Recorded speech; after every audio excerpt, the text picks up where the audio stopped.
یارم ایک داستان ہے محبت کے اسرار کی، انوار کے قیام کی، امیرہا اور علیان کی۔ امیرہا ایک لڑکی ہے، کشمیر کے سبزہ زار سے، پرستان کے گلاب سے، زمرد سے جڑے عطردان سے۔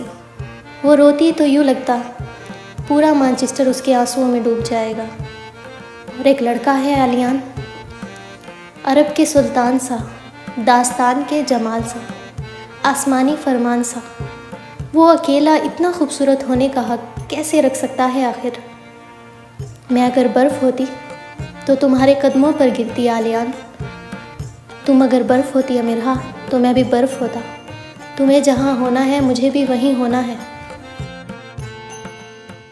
آداب، میں ہوں آپ کی میزبان اور میں آپ کو ناولز پڑھ کر سنانے والی ہوں۔ میرا پہلا ناول ہے یارم، جو سمیرہ حمید نے لکھا ہے۔ وہ کمال کے مصنفہ ہیں اور وہ ایسے نقطۂ نظر سے لکھتے ہیں، اس قسم کے وہ کردار لکھتے ہیں کہ آپ کو ان سے محبت ہو جاتی ہے۔ تو آپ یقین جانیے آپ ذرا بھی بیزار نہیں ہونے والے، تو میرے ساتھ آخر تک بنے رہیے گا۔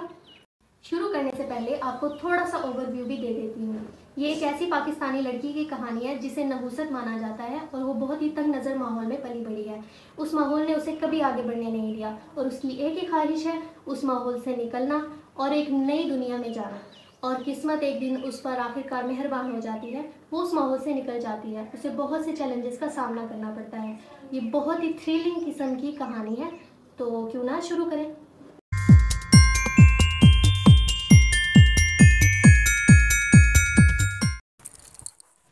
امیرہا پریم کا اگر کوئی لاڈ کا نام ہوتا تو وہ سرما کی دھوپ ہوتا۔ پر سرخاب پر اڑ کر آتی، راج ہنسوں سنگ جھومتی، سنہری ذروں سے مرتسم سرما کی دھوپ اس کے سیاہ بالوں سے شناسائی برتتی لاڈ کرنے لگی۔ مہربانیاں دھرتی پر قیام کے لیے اس سے اپنی ابتدا پر مسرور ہوئی۔ سبزے کی وسعت پر فدا ہوتی اس نازنین کو اس نے سر اٹھا کر دیکھا اور اس مسکراہٹ سے مسکرا دی جو اس کے اختیار میں تو رہا کرتی تھی لیکن استعمال میں نہیں۔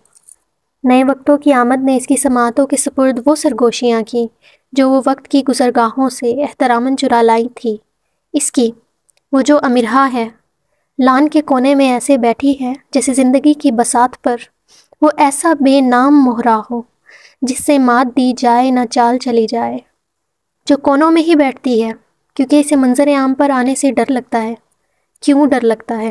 کیونکہ اسے ڈرایا جاتا رہا ہے اور پھر اس کی حیثیت اپنے ہی گھر میں کچھ ایسی سی ہے جیسے جھاڑو کی ہوتی ہے، ضروری بھی اور چھی گندی بھی۔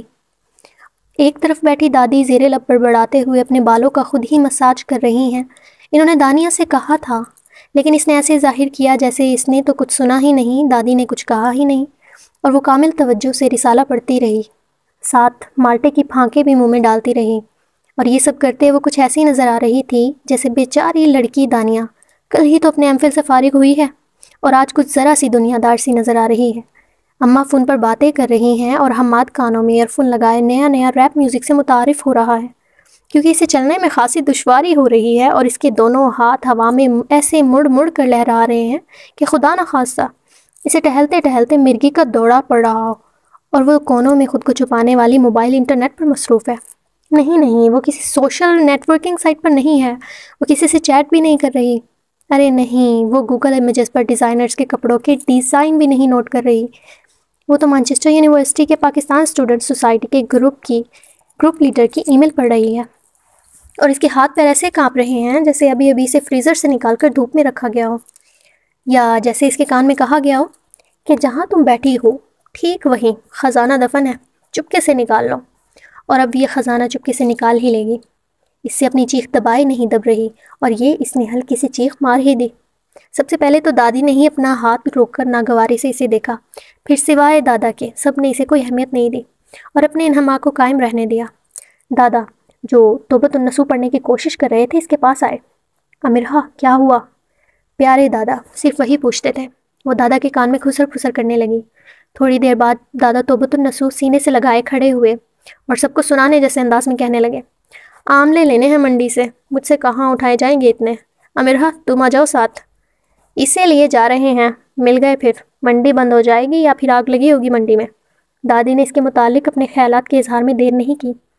ہم دوسرے شہر کی منڈی میں چلے جائیں گے، اگر وہاں بھی آگ لگی ہوئی تو ہمارا انتظار نہ کرنا، ہم شہر شہر منڈی منڈی آگ لگا کر آئیں گے۔ شہر شہر کیوں، ملک و ملک کیوں نہیں؟ ہاں بھائی، اب تیار رہنا، سب دنیا میں آگ بھڑکنے والی ہے۔ اب کی کب کی بھڑک چکی؟ دادی نے ایسے کہا جیسے ایسا عظیم سچ نہ بولا تو ان پر کفر کا فتویٰ لگا دیا جائے گا۔ بی بی امرہ نے ذرا گھور کر دادی کو دیکھا اور دادی نے اپنا رخ ہی بدل لیا۔ تو کیا اب مجھے بھی بھسم کرے گی؟ انہوں نے خود پر آیت مبارکہ پڑھ کر پھونکی۔ بہت خوفزدہ رہتی تھی اس کی نظروں سے دادی، سب ہی رہتے تھے، تباہی اور بربادی تھی نا وہ، نیک شگونی کی دشمن، بد شگونی کی دوست، کیونکہ عین اس کی پیدائش کے وقت بڑے تایا چل بسے تھے۔ پھپھی پھپھا کا کار ایکسیڈنٹ ہو گیا، چھوٹی پھپھو کے گھر شارٹ سرکٹ سے آگ لگ گئی اور سارے سازو سامان کو نگل گئی۔ چچا کی بیٹی کی منگنی اس دن ہونا تھی، تایا کی وفات کی وجہ سے ملتوی ہو گئی، بعد ازاں رشتہ ہی ختم ہو گیا، اور ماموں کے الیکٹرانکس کے سٹور پر پورے 4 لاکھ کی چوری ہو گئی۔ ماموں صدمے سے 4 دن ہسپتال رہے۔ امرہ سے بڑے علی کی چھت سے گر کر بائیں ٹانگ کی ہڈی ٹوٹ گئی، جس کی وجہ سے پورے 2 سال لنگڑا کر چلتا رہا۔ ساتھ کے گھر کی ملائکہ آپا بیوہ ہو گئی، ان کے شوہر کا ہارٹ اٹیک سے انتقال ہو گیا۔ سامنے کے گھر والوں کی بہو کے مردہ بچے کی پیدائش ہوئی، اور بھی بہت کچھ۔ فہرست کافی لمبی تھی اور دن بہ دن لمبی ہوتی جا رہی تھی۔ مثلاً اگر کوئی کہتا، بس اماں جی اپنے دھیان میں تھی، پتہ نہیں چلا کب حاشر اپنا ہاتھ جلا بیٹھا، دادی پوچھتی کیا دن تھا؟ منگل کا دن تھا، آج ہی کے دن۔ بلک بلک کے رویا میرا بیٹا، میں بھی دھاڑے مار مار کر رونے لگی۔ اچھا منگل، اور تاریخ کیا بنی؟ تاریخ یہی 2۔ اچھا 2 اور اوپر سے منگل، مدیحہ بیٹا، منگل کی 2 کو ہمیں یہ وبال نصیب ہوا تھا۔ اس دنیا پر امرہ عذاب بن کر آئی تھی۔ ہمارے خاندان میں تو ہر تاریخ 2 اور ہر دن منگل، کیا کریں، گناہوں کے عذاب بھی تو بھگتنے پڑتے ہیں نا۔ اگلی بار جناب حاشر کے ہاتھ جلنے کا قصہ بھی اس نجس جنم پتری میں شامل کر دیا جاتا۔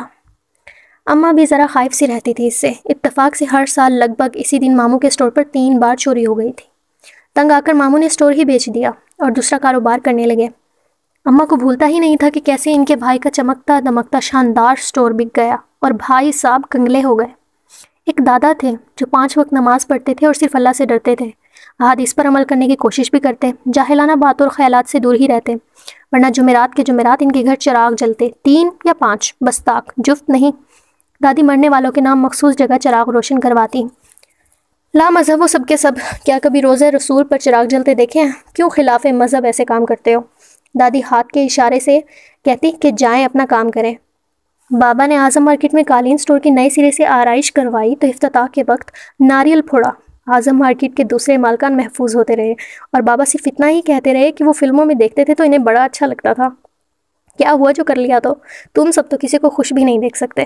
بابا نے ایسے کہا جیسے ان کی دیرینہ خواب کی تکمیل کا مذاق اڑایا جانا انہیں پسند نہ آیا ہو۔ جمعرات کے جمعرات بریانی کی دیگیں تقسیم کرنے کی روایت بھی بابا کو بڑی عزیز تھی۔ دادا نے ایک بار کہا، گھر کے کاموں میں مدد کے لیے جو آپا آتی ہیں، ان کے بچی کا کان کا آپریشن ہونا ہے، بچی بہت تکلیف میں ہے، زیادہ نہیں تو 2-3 جمعراتوں کی بریانی کی دیگوں کے پیسے ہی دے دو، کچھ کا انتظام میں کر دوں گا، ایسے اس کا آپریشن ہو جائے گا۔ بہت بحث ہوئی، بابا نے دادا کو لادین قرار دے دیا اور دادا نے بابا کو بے حس۔ خیر دیگیں تو پکتی رہیں، آپا کی بیٹی کا کیسے بھی کر کے دادا نے آپریشن کروا ہی دیا۔ تو بس یہ ماحول تھا گھر کا اور یہ حال تھا گھر والوں کا۔ غلط باتوں کو پکڑ کر بیٹھے رہتے، دادا تو بہت بیزار اکتائے رہتے، لیکن کسی پر بس ہی نہیں چلتا تھا۔ زیادہ تر کتابیں پڑھتے رہتے یا دادا پوتی دونوں لاہور کی سڑکوں کو شرف چہل قدمی بخشتے رہتے۔ نہیں ملے نا آملے، جب دونوں خالی ہاتھ واپس آئے تو دادی نے تنزن نہیں کہا، بس وہ تنزن ہو گیا۔ دادا اور امرہ دونوں زیر لب ہنستی ہے، جس کام سے وہ گئے تھے وہ ہو گیا تھا۔ ہمیں تو کہہ کر گئے تھے دنیا میں آگ بھڑکا کر ہی واپس پلٹیں گے، اب ایسے کیسے واپس آ گئے؟ یا آگ لگی ہے یا ہمیں دکھائی نہیں دے رہی؟ دادا پوتی دونوں خاموشی سے منظر سے غائب ہو گئے۔ ایسا نہیں تھا کہ ایک دادی ہی اسے منحوس مانتی تھی، دادی اور اماں کی دیکھا دیکھی علی، حماد اور دانیہ بھی دادی کے کہے پر یقین کرنے لگے تھے، کچھ اس لیے بھی کہ ان کی امرہ سے بنی ہی نہیں تھی، اور اس لیے بھی کہ امرہ نے ان سے بنا کر ہی نہیں رکھی تھی۔ علی کی ہیوی بائک کے ساتھ کچھ ہو جاتا تو اس پر غصہ نکال لیتا، وہ بھی علی کو 2 سنا کر چھپ کر رونے لگتی اور خود کو کوستی جاتی، میں منحوس ماری۔ دانیہ اماں کو چپکے سے کہتی، میرے کپڑے لایا کریں تو امرہ کو مت دکھایا کریں، پہننے سے پہلے جب اس کی نظر پڑ جاتی ہے تو مجھے زہر لگنے لگتے ہیں۔ کسی تازہ ہوئی اپنی اور امرہ کی لڑائی پر وہ ایسے ہی غصہ نکالتی تھی۔ امرہ غصے میں کپڑوں پر چکناہٹ کے سیاہی کے دبے لگا دیتی اور وہاں لگاتی جہاں سے صاف ہو کر بھی صاف نہ ہوتا، اور پھر رات بھر کو کہیں بیٹھ کر روتی رہتی، میں منوس ماری، میں منوس ماری۔ اس منوس ماری کو بس دادا نے ذرا سنبھالا۔ انہی کے کمرے میں ایک طرف اس کا بیڈ رکھا تھا، وہی اس کے اماں ابا بہن بھائی بن گئے تھے۔ اس کی باتیں سنتے، اس سے باتیں کرتے، وہ رات بھر بیٹھ کر اس کے فضول اور بے سروپا سے شکوے سنتے، اور سارا دن کس نے دل دکھایا اس بات پر مل کر آنسو بہاتے رہتے۔ وہ انہی کے ساتھ رہتی، انہی سے پیسے لیتی، انہی کے ساتھ سہیلی کے گھر جاتی، وہ امرہ کے ساتھ اس سب میں مصروف رہتے۔ ایک رات اس نے بابا کو اماں سے کہتے سن لیا، اسٹور پر 4 لاکھ کا لکڑی کا کام کروانے جا رہا ہوں، کسی کو بتانا مت، خاص امرہ کو۔ وہ رات بھر روتی رہی، ہچکیاں لیتی رہی اور بد دعا دیتی رہی کہ وہ مر جائے یا ساز و سامان کو آگ لگ جائے، پر نہ وہ مری نہ آگ لگی، بلکہ بابا کے پیسوں میں سے 1.5 لاکھ روپے کم ہو گئے۔